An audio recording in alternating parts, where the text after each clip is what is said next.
அரசு உதவி வழக்கு நடத்துனர் தேர்வு ரத்து செய்யப்பட்ட நிலையில் குரூப் 2A மெயின் தேர்வு கணினி வழியில் நடைபெறுமா என்ற கேள்வி எழுந்திருக்கிறது. அண்மை தகவலை நாம் பார்த்துக் கொண்டிருக்கிறோம்.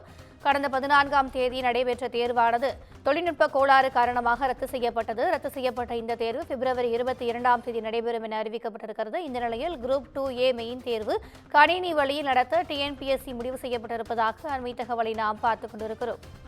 கூடுதல் விவரங்களை எமது செய்தியாளர் கீதன் வழங்க கேட்கலாம். வணக்கம் கீதன், இது குறித்தான கூடுதல் விவரங்கள். வணக்கம்.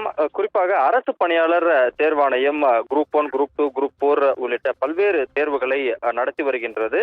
கடந்த காலங்களில் இந்த OMR ஷீட் வழியாக அந்த தேர்வுகளை நடத்தியது. இந்த நிலையில் அண்மையில் ஒரு தேர்வு என்பதை அரசு பணியாளர் தேர்வாணையம் என்பது அறிவித்திருந்தது. அதாவது குறிப்பாக அந்த பப்ளிக் ப்ராசிக்யூட்டர் என்கின்ற அசிஸ்டன்ட் பப்ளிக் ப்ராசிக்யூட்டர் எக்ஸாம் என்கின்ற அந்த தேர்வை அறிவித்திருந்தார்கள். இந்த தேர்வை கிட்டத்தட்ட 4186 பேர்களுக்கு தேர்வு நடத்தப்பட்டது. ஆனால் சில மையங்களில் தொழில்நுட்ப கோளாறு ஏற்பட்டதால் அந்த தேர்வு என்பது ரத்து செய்யப்படுவதாகவும் அடுத்த ஆண்டு பிப்ரவரி மாதம் 22ஆம் தேதி நடைபெறும் என்றும் அரசு பணியாளர் தேர்வாணையம் தற்பொழுது அறிவித்திருக்கின்றது.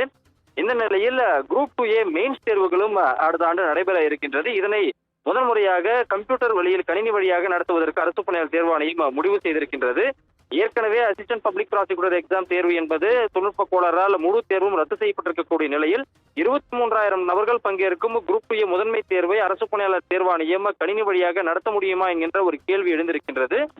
எனவே அரசு பணியாளர் தேர்வாணையம் இது போன்ற கணினி வழி தேர்வுகளை நேர்மையான முறையிலும் அதே போல எதுவும் சிக்கலும் இன்றி நடத்திட வேண்டும் என்கின்ற அந்த எதிர்பார்ப்பு என்பது தேர்வர்கள் மத்தியில் எழுந்திருக்கின்றது.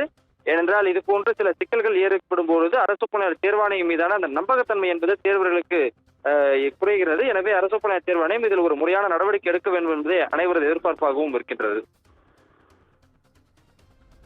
கூடுதல் விவரங்களுக்கு நன்றி கீதன்.